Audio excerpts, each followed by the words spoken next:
Any questions? Would you know kung last witness ng prosecution si Attorney Matibag, si NBI chief on Monday? Kasi naalala namin 11 days ang hiningi ng prosecution para mag-present ng evidence and witnesses Yes. for Article 4. Yes. Hindi pa. They listed more witnesses. Nandyan din si Sheriff Abbas, as I remember from the pre-trial briefs. And then they listed a unnamed psychiatrist, and also they listed a person that was threatened by the Duterte family.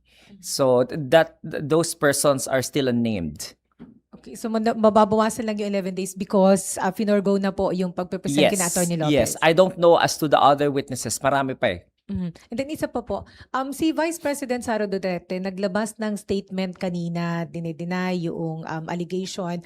Hindi ba in-explain po ninyo na saklaw din ng sub judice rule ng impeachment rules ng court ang respondent, ang Vice President. So ano ang pwedeng gawin dito ng impeachment court as to the statement made by the Vice President? Again, Rule 18 is very clear on who are the persons required to respect the sub judice rule. So the determination of whether or not there was a violation of that rule will be done by the Senate Impeachment Court themselves. Usually, if it was done by any party to the case or any counsel to the case, usually it's one of the parties that will raise such motion for the implementation of Rule 18. So sila po ang magmomosyon, no? I think the policy of the presiding officer is not to motu proprio determine any violation and to sanction any person. So without such motion, he will not act on it by himself. And what happens pag may nakitang violation po, Attorney? Based on the rules, they can be cited in contempt. Based on the rules. Of course, again, that will be a highly contentious issue, which only the senator judges can determine by themselves. They will, of course, hear both sides.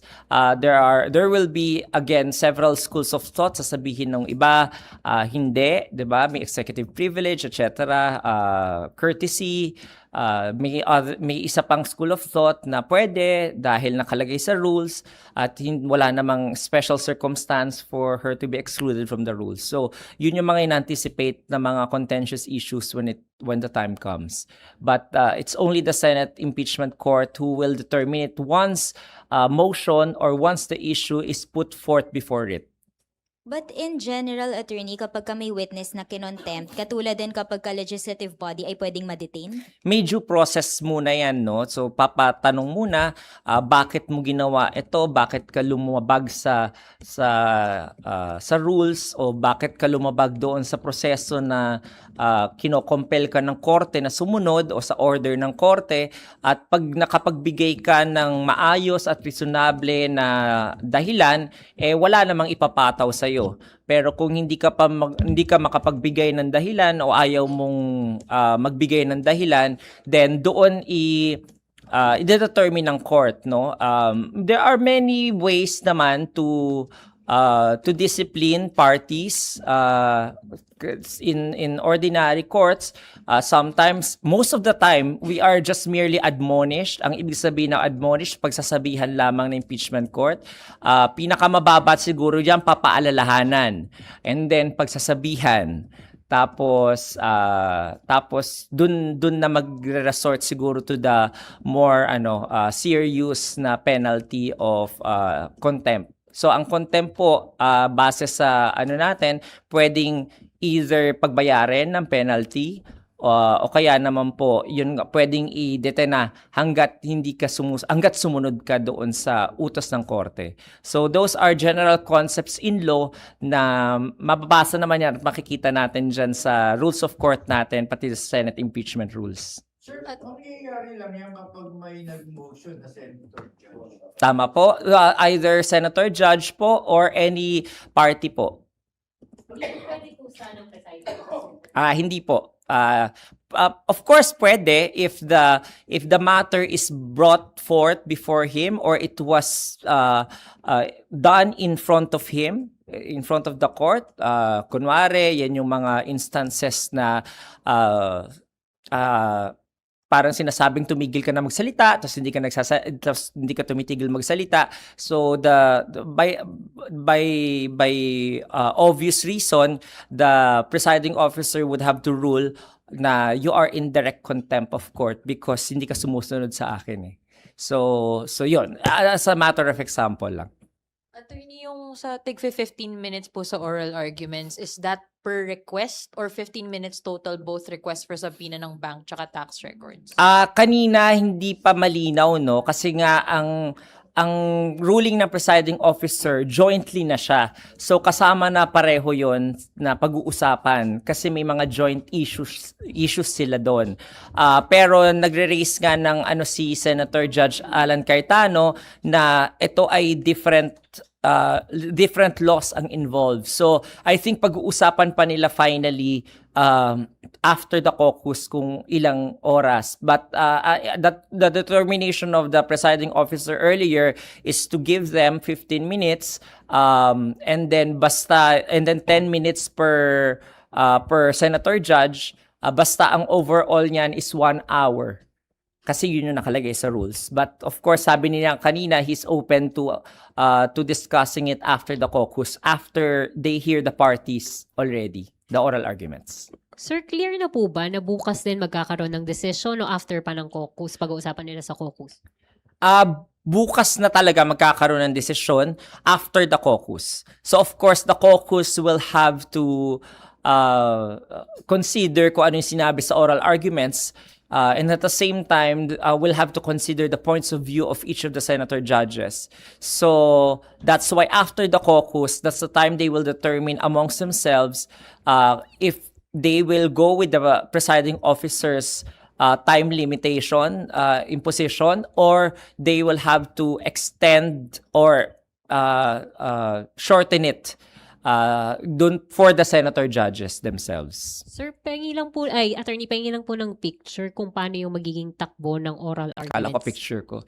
Pwede rin, sir. Paano po yung magiging takbo ng oral arguments bukas? Okay, so both parties will present their main position, no? The prosecution because sila po yung nagre-request ng subpoena at yung depensa naman po dahil sila yung kumukontra sa subpoena. Pag nasabi na po nung dalawang primary speakers yung kanilang position, babalik po doon sa prosecution para naman i-rebut yung sinabi naman nung depensa. So yung sa rebuttal ang tawag po, 10 minutes po yung rebuttal, 15 minutes yung main position. And then pagkatapos po ng prosecution ng 10 minutes niya na rebuttal, babalik naman po sa depensa para naman mag-rebut siya doon sa rebuttal nung prosecution. So ganun, parang debate po yung format.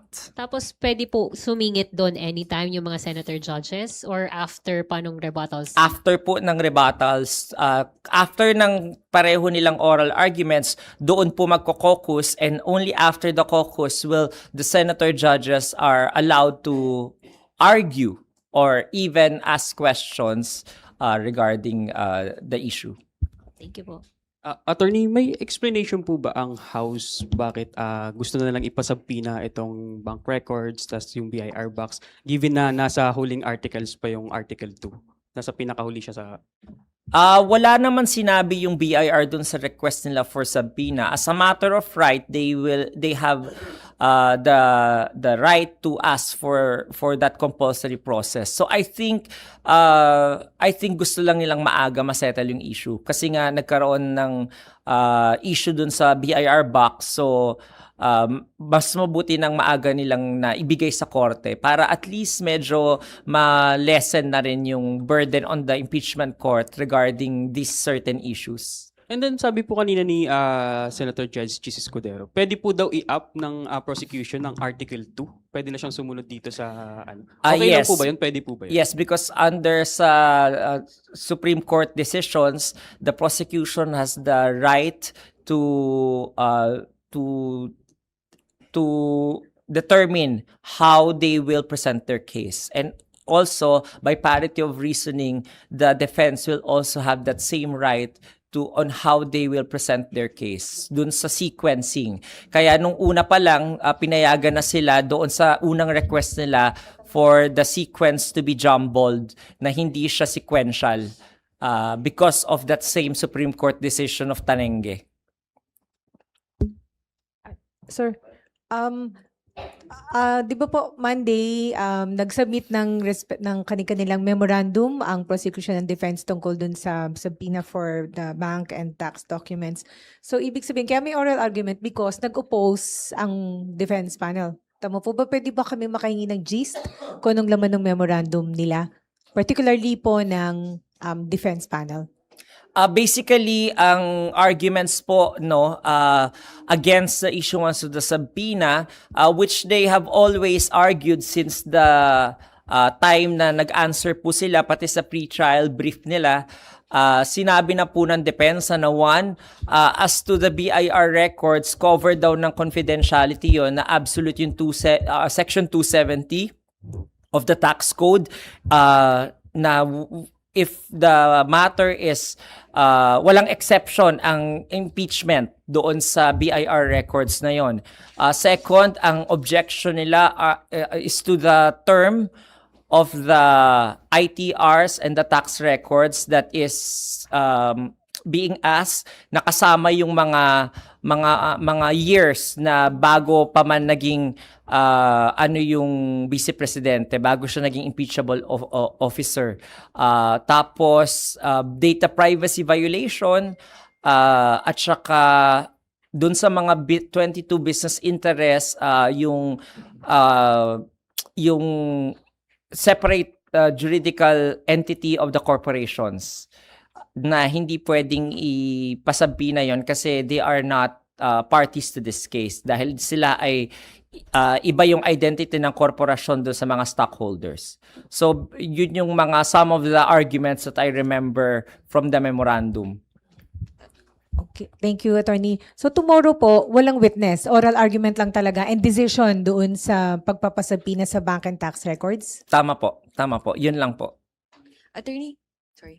If may karoon na po ng decision tomorrow regarding nga dun sa pagsasapina ng records, speculative lang, can still any team pa rin ba file sa Supreme Court, kunyari TRO, regarding that decision that will be made tomorrow? Is it still possible or Supreme na yung mangyayaring pagdedesisyon bukas? Actually, there's two schools of thought, no?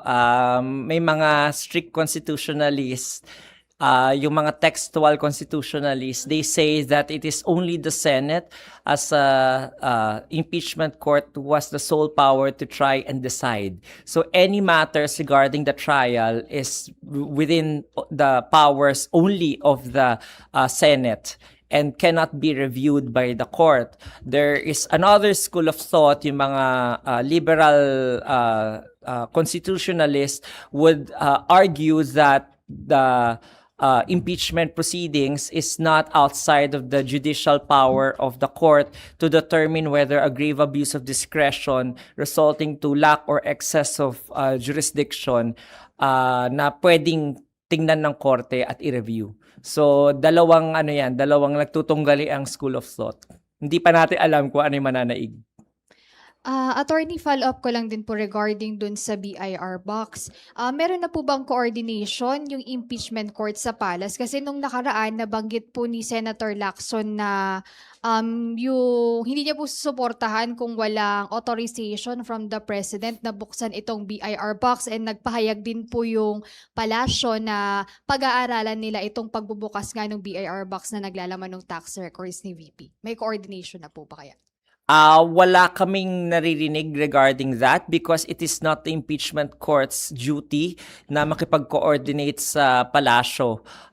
It is the movant or the requesting party's obligation to do so. If ever yun yung gusto nilang tahakin para pumasok sa exception. So again, I reiterate, the courts are usually passive, and only if there is an actual controversy or actual motion that's raised by parties before it can the court act.